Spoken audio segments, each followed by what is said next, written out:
Hi all, welcome back to my channel. I want to share an update with you on the last video I posted covering the story of a University of Florida pre-med student who murdered his mother on April 6th of 2024 at her home in Frostproof, Florida. He then told police he killed her because she got on his nerves. Now, Polk County Sheriff Grady Judd has given more details about the horrific murder during a press conference, and he shared the 911 call made by the 21-year-old student Emmanuel Espinoza after he brutally murdered his mother, along with the doorbell camera footage of him arriving at his mother's home with a knife hidden behind his back.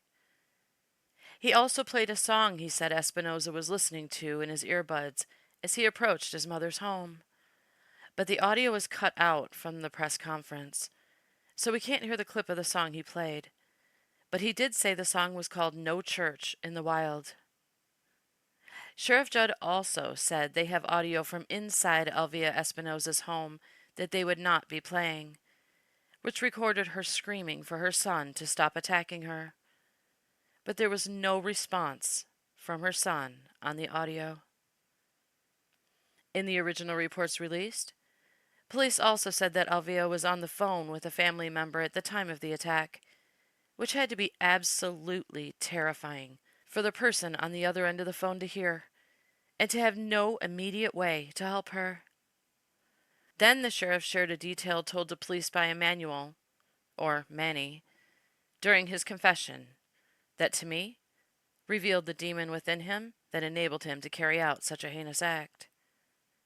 He said after Manny viciously stabbed his mother over 70 times until she stopped moving and took her last breath, he told detectives that he went into the kitchen to wash his hands and realized he had cut himself with the knife.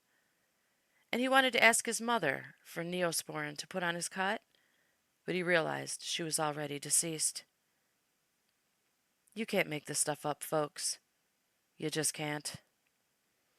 Which is why Sheriff Judd called it the strangest event they've seen in a very long time. Here's the press conference with the updated details of the case. Thank you, as always, for watching, and I'll be keeping Elvia Espinoza's loved ones in my prayers.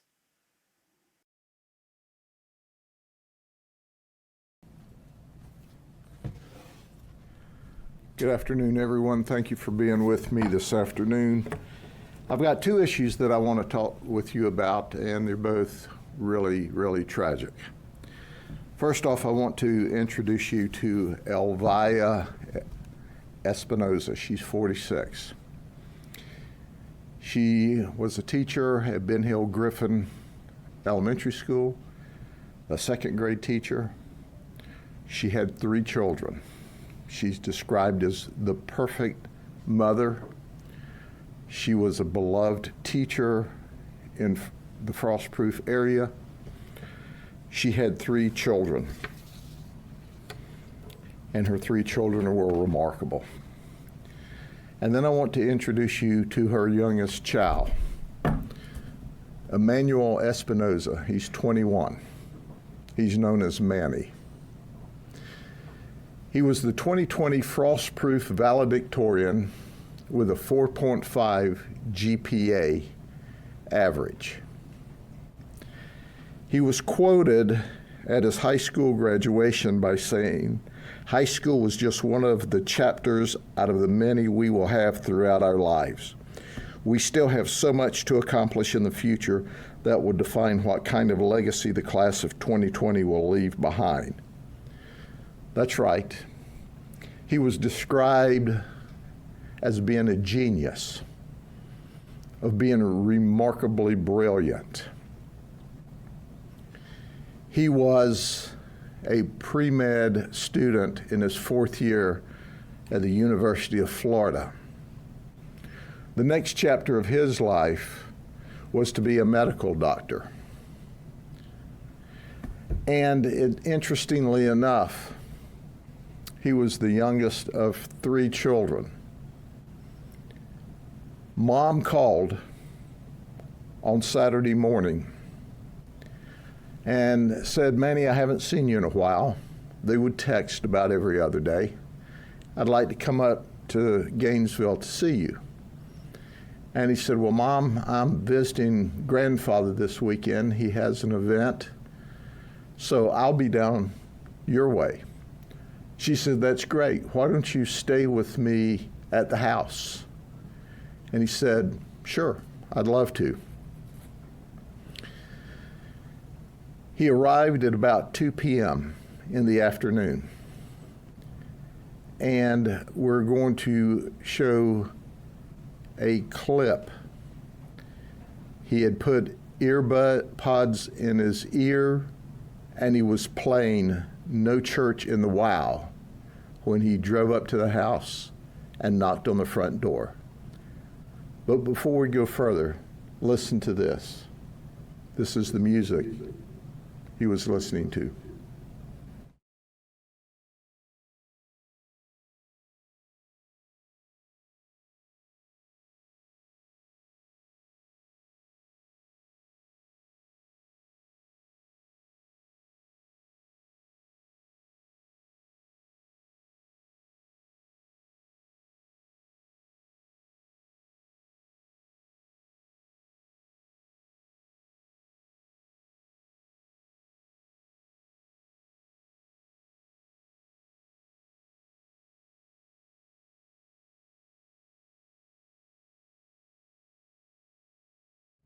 That was the music in his ear when he walked up to the front door. He said that he had just been angry or not liked his mother for years and years. When we said, do you love her? He said, oh yeah, I love her. Do y'all get along? Yeah, 8 out of 10 we get along. But I've wanted to kill her for years, and I made up my mind as I drove from Gainesville, today is the day. And he then showed up at the front door. Now we got a video clip of a Ring camera, and you can see the knife as he approaches the front door.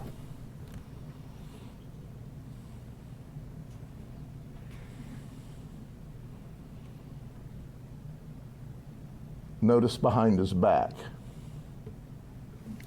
there's the knife. He tried to open the door, and the door was locked, so he knocked on the door, and his beautiful mother was so excited to see her son, she opened the door. The second she opened the door, he charged in and started stabbing her. He made the statement that he knew where to stab her for maximum effect because of his biology classes. We have another audio that we're not going to play from the inside of the house where she's screaming, Manny, Manny, Manny, and he's not saying one word. He stabbed her in excess of 70 times.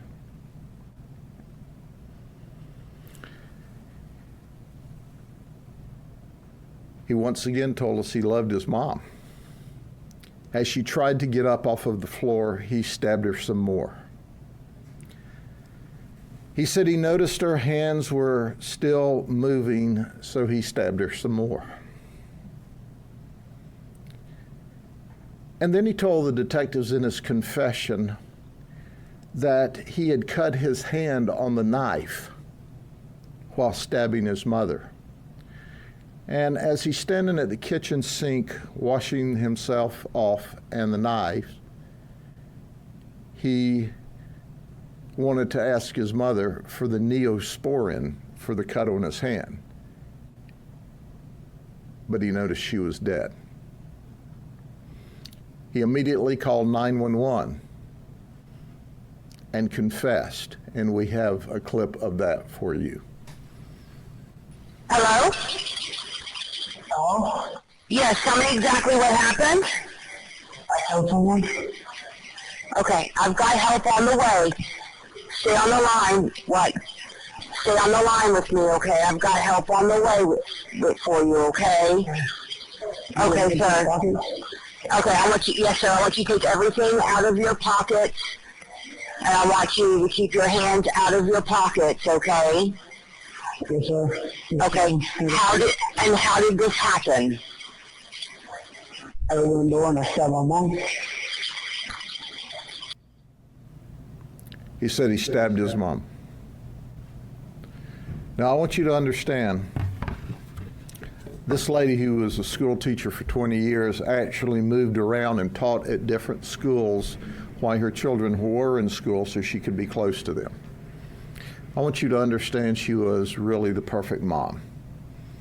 I want you to understand that she was very proud of his accomplishments in going to the University of Florida, graduating #1 in his high school class. And then I want you to understand that he viciously murdered her and confessed to it. We asked him, are you on any drugs or alcohol? No. He said, I've wanted to do this for some time, but I didn't have the nerve to do it. So I just made up my mind that today was the day. And it was. Quite frankly, ladies and gentlemen, I don't know what else to say about this. It is one of the most bizarre murders that we've dealt with in a very long time.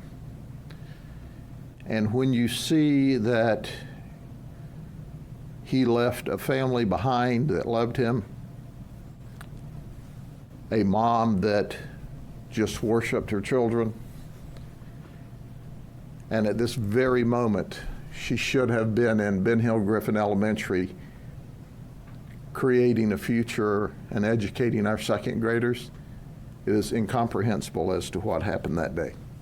Before I go on to the second event, are there any questions about this? Yeah, sure. Like you said, it really makes no sense when you hear this story. Is there any history of mental health issues? No history of alcohol abuse, drug abuse, no history of mental health abuse or needs, no history of Baker Acts, no arrest history, no problems at all. He was known as kind of being an introvert, kind of a quiet guy. Zero issues. No 911 calls to the house? No 911 calls about him. No argument with her.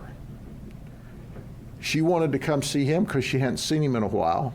They text every day, every other day. They stay in constant contact.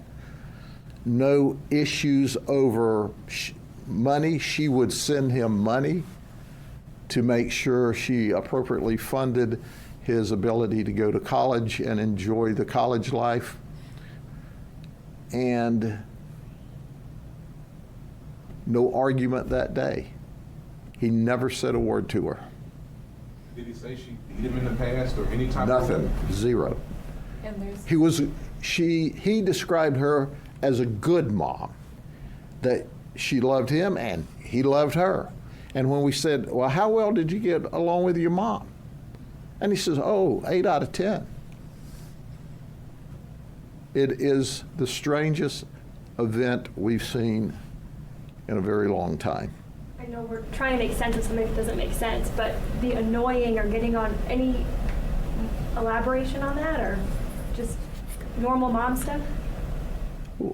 He made one statement that sometimes mom talks out loud to herself. She'll ask herself questions and then answer her question. He said, that's going on for years. Well, who doesn't talk out loud? Oh, I forgot the keys. Oh, there they are. Just, he couldn't even seek out, because our detectives asked him, like, come on, man, why? I just, I've thought about killing her for years. so Did he feel like she was a source of pressure on him to get good grades? And He didn't express any of that. have you guys reached out to UF to see if there's any reports that they've gotten about him, or maybe from roommates? So far, we have gone back and searched his room at UF, and we don't see any information there, any notes, any communications that are indicative of this conduct or planning of such a murder. And obviously, we will, as part of the follow-up investigation, as you understand, this happened just Saturday afternoon, and we're still in the preliminary stages of the investigation. But I think that's what makes it so difficult for any of us to understand, is you've got this wonderful mom, and she's not only wonderful for her family, for her children, but you've also got this mom that has spent years teaching and is so well loved in the community. So it's very frustrating to all of us.